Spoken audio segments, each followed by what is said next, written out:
It's really funny how things come together. When I thought about talking about kindness, I really wasn't sure exactly how I would approach it because we hear about that all the time. It's like, okay, goody two shoes, always be kind, we hear that all the time. And suddenly, something miraculous happened. I got an email notifying me that the latest booklet has come out on compassion.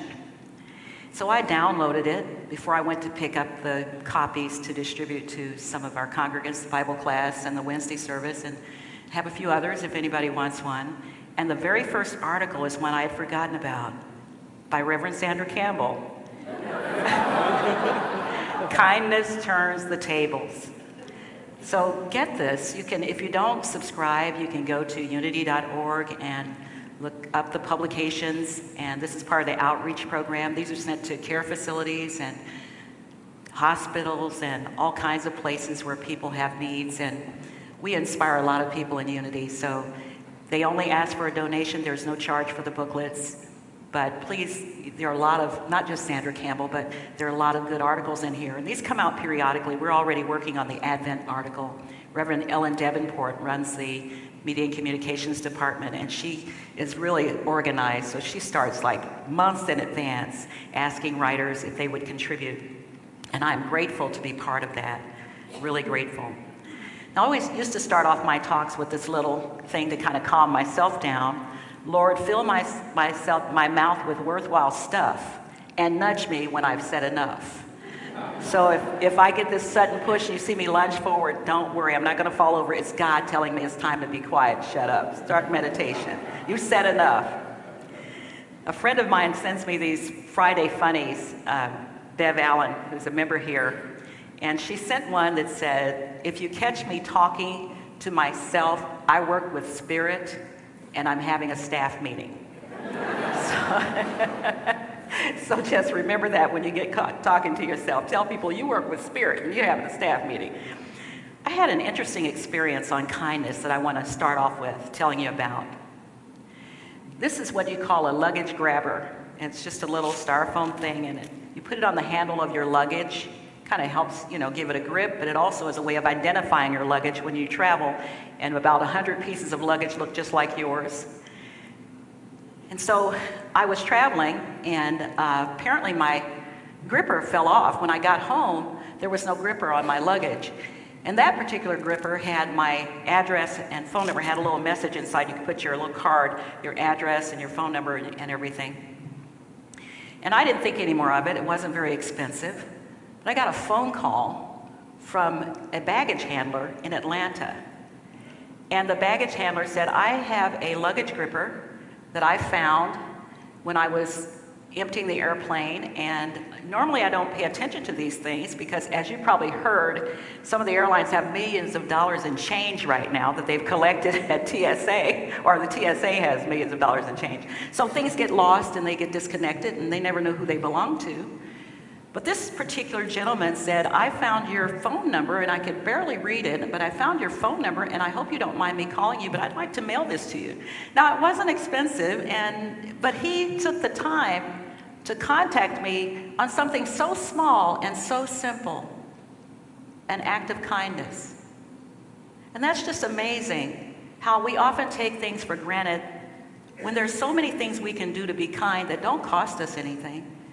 Now, he had to pay for, I'm sure, the shipping or whatever. Maybe his airline paid for it. I don't know. But he didn't even have to do that. He went out of his way.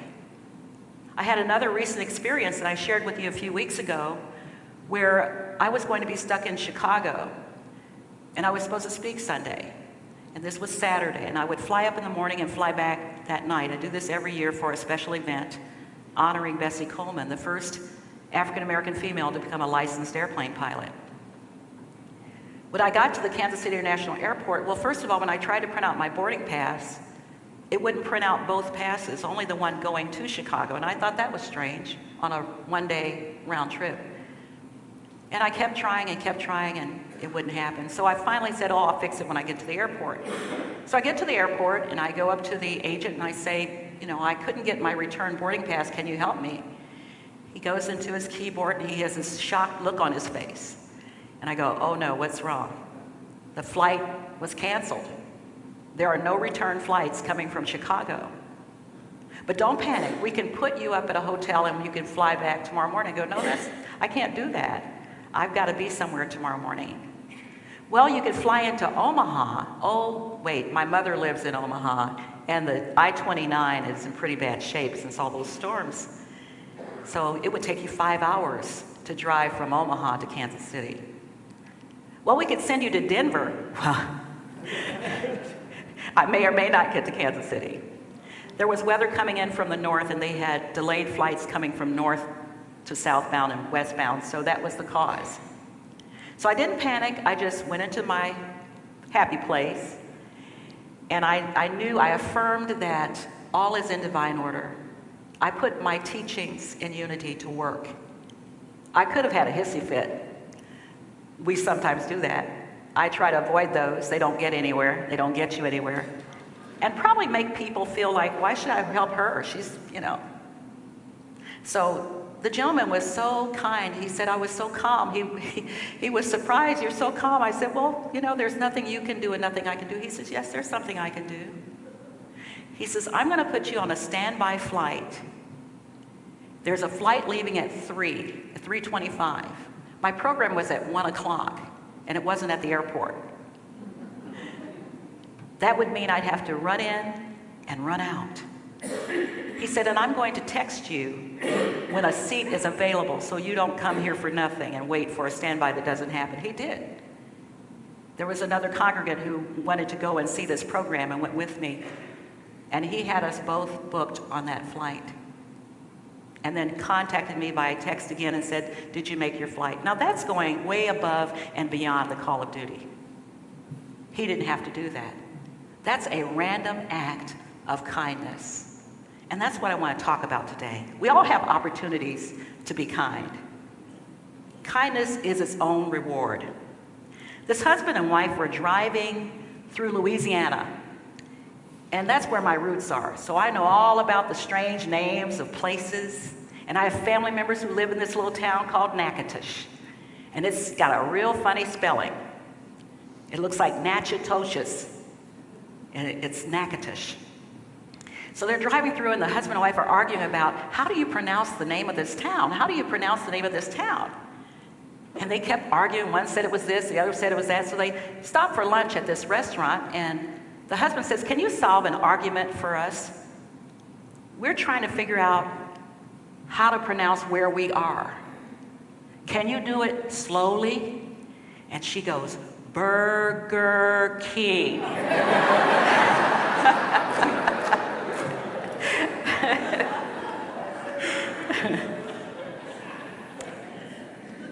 I found 19 references to kindness in Scripture. And the one that I chose for the bulletin is Ephesians, the 4th chapter, the 32nd verse. Be kind and tender-hearted to one another, forgiving one another, as Christ has forgiven you. Now, if you remember the story of the crucifixion, you remember that Jesus in this story was nailed to a cross between two thieves. And one of the thieves recognized that Jesus had not committed a crime. He saw the Christ in him. Jesus, as a human being human and divine, of course felt the piercings and the hate and the anger. And he knew that he was innocent. But instead of saying hateful things back, as Dr. King said, hatred does not drive away hatred. Only love can do that. Out of kindness, the Christ self, our higher self, Jesus said, Father, forgive them, for they know not what they do. Now, that's not always easy. It's not always easy. I have difficulty with that. I doubt there's anyone in here who hasn't had a problem forgiving someone for something. Proverbs 25:21 says, love your enemy. Do good to those who hate you. If your enemy is hungry, give him food to eat. If he is thirsty, give him water to drink. In the article, in the booklet, you'll find that I captured a story that you've heard Duke tell many times about giving water to the thirsty who were here for hateful means, hateful reasons. So I'm not going to tell you, I invite you to get the booklet. It's my way of making that a commercial. Get the booklet. So what I want to talk about is how kindness has its own rewards. How many of you have ever heard of Billy Ray Harris? Billy Ray Harris, yes. Billy Ray Harris lived and may still live in Kansas City. And you would find Billy Ray Harris sitting over here across from where the movie theater used to be, holding a cup, asking for change. In February of 2013, a young lady passed by Billy Ray's, where Billy Ray was sitting, and emptied her coin purse into his cup as a gesture of kindness. The next evening, the young lady was going through her purse and realized that earlier that morning before, when she had gone on the plaza shopping, her ring was bothering her finger, and she had taken her engagement ring and put it in her coin purse. She panicked. Billy Ray was looking through his change and found this beautiful diamond and platinum ring, and he knew it was worth a lot of money. Now, Billy Ray could have gone to the local pawn shop and gotten enough money maybe to find a place to sleep, because he slept here, not far from here, under a bridge. He could have gone and gotten a meal that he needed, maybe some clothes. But instead, Billy Ray put the diamond ring in his pocket in hopes that the person who lost it would come back. The next day, after Sarah Darling discovered her mistake, she decided to go back to where Billy Ray had been sitting. She leaned down and she said, "Do you remember me?" He said, "Lady, I'm sorry. I see a lot of people. I don't remember you." She whispered in his ear, "Did you find something of value in your cup that I lost?" And he looked at her and he said, "Was it a ring?" She said, "Yes." He reached in his pocket and he handed it to her. Now let me tell you how kindness is its own reward. It didn't stop there. She told her fiance. They called the local media. It became a national news story and an international news story. It went viral on social media. And when the news media here in Kansas City found Billy Ray and interviewed him, they wanted to know, what would make you do something like that? You don't have a place to live. You don't know where your next meal is coming from. You're sleeping under a bridge. What would make you give this? This was like a fortune for you. He said, "When I was 6 months old, my grandfather took me in and raised me as his own. He was a reverend. And he taught me what it means to be a good neighbor, to be kind."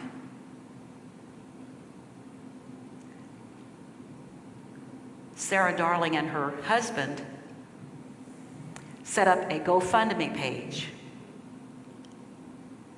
When the story went viral, folks started contributing from all over the world. People want to be engaged. Kindness is contagious. A lot of money was raised for Billy Ray, but what was more important was the connection with his family, who he had been disconnected from for 16 years. They lived in Texas. And for all those years, they've been searching for their brother, and they found him. Because of a simple act of kindness, it created a ripple effect. So that's my lesson today. I decided when I was doing this lesson that I wanted to see what other things have gone on about kindness. And I stumbled on something you've heard of this random acts of kindness? And then on Friday, when I heard the news about the shooting at Virginia Beach and the 12 people who lost their lives, It tied together with how random acts of kindness started. You see, there was a professor at Bakersfield College in California, Dr. Chuck Wall. He was on his way to class that morning and he heard on the radio about a random sense of violence. And he thought,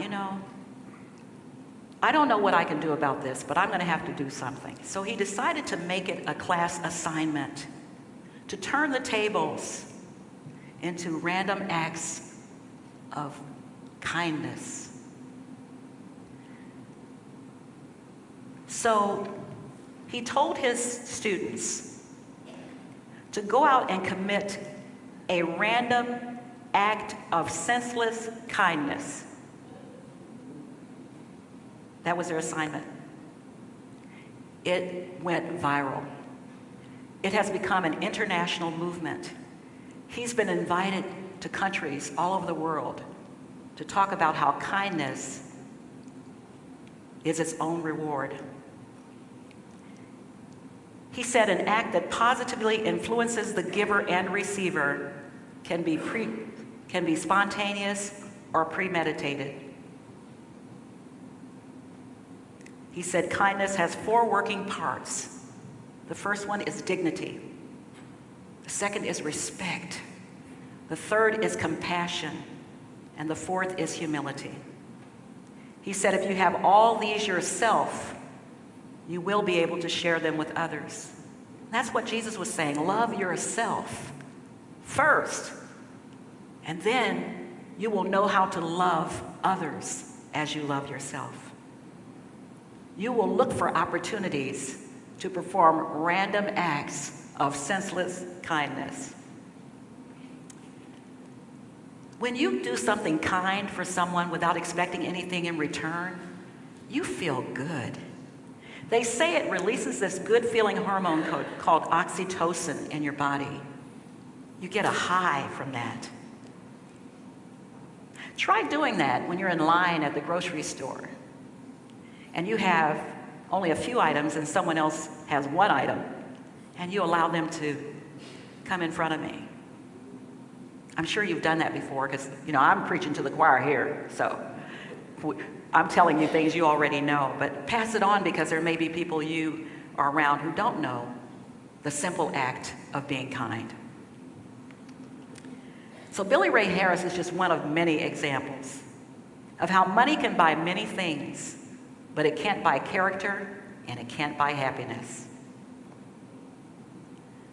He also told a story when the news media interviewed him of being down by one of the bridges and overhearing these 2 former football players with NFL from the Raiders.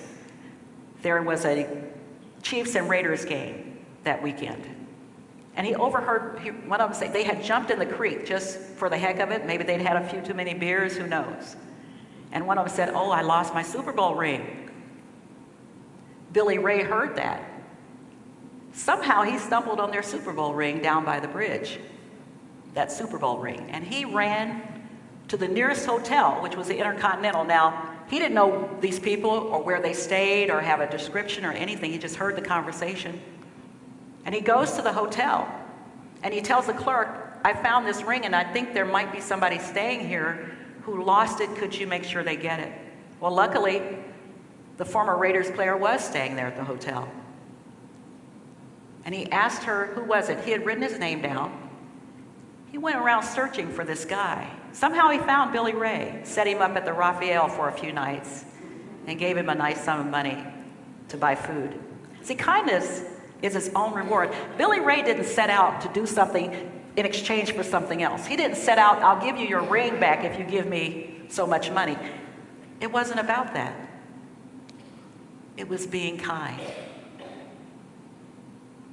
Lao Tzu said, watch your thoughts, they become your words. Watch your words, they become your habits. Watch your habits, they become your actions. Watch your actions, they become your character.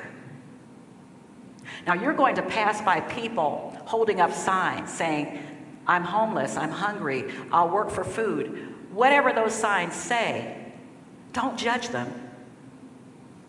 Understand that you may be looking in the face of someone of great character, who by fate just happens to be down on their luck. So if you don't do anything else, smile. It won't cost you a dime. Smile. If you feel comfortable, roll down your window and say, "How are you doing?" Acknowledge that this is a fellow human being. Jesus, as our beloved elder brother, wayshorer, and teacher said, "What you do to the least of them, you do to me." See how kindness is its own reward? I have a story that I've shared with you before that touches me deeply because I come from a family of givers. It's not that they had a lot, but they gave. They gave a room, they gave shelter, they gave food. Whatever they had, they shared. It comes from those long, deep roots in Louisiana, and they brought them to Kansas. So I grew up knowing the power of kindness and the power that kindness has to reward you in many ways that you don't expect. My father had this philosophy about always seeing the good in other people, always looking for how you can be helpful. What can you do to make other people's lives better? Dr. Martin Luther King Jr. said that in a speech one time. He said, "The most important question you'll ever ask yourself is, what have I done for others?" And so my dad instilled this in me, and my mom as well. I grew up watching this. It wasn't something they talked about, they just did it. So I had it shown right in front of me. And then I was in the cafeteria one day, and I saw this lady with a venture sack. Now, if you're from Kansas City, you remember venture stores before Kmart. And she had this venture sack, so that tells you how long ago it is. And she had a bunch of stuff in it. It was crowded in that bag. Looked like a lot of clothes. Her clothes were disheveled, dirty. I can still visualize this woman. I could draw a picture of her. Her shoes were run over on the sides. And she went into the cafeteria where I worked. And when I got to the cafeteria, she was arguing with the person at the register about getting her a cup of coffee. So something said to me, this voice in my head, "Get her a cup of coffee." So I go over and say, "Can I get you a cup of coffee?" She says, "Oh, please, yes. I've been telling her that this is a cup I got from here, and they said I could get a refill." It wasn't one of the cups in the Federal Building, had a different motif on it. I said, "That's all right. What kind of coffee do you want?" So she follows me over. We get the coffee, and something in my head said, "She's probably hungry." So I said, "Okay." So talking to myself, in my staff meeting. So I said, "Okay, I'm going to get her something to eat." So I said, "Come over here. There are muffins and bagels. We're just going to pile up your," because I figured she had friends too that are out there hungry. So we piled it all up. I get to the cash register, and the clerk is just crying, just boo-hoo crying.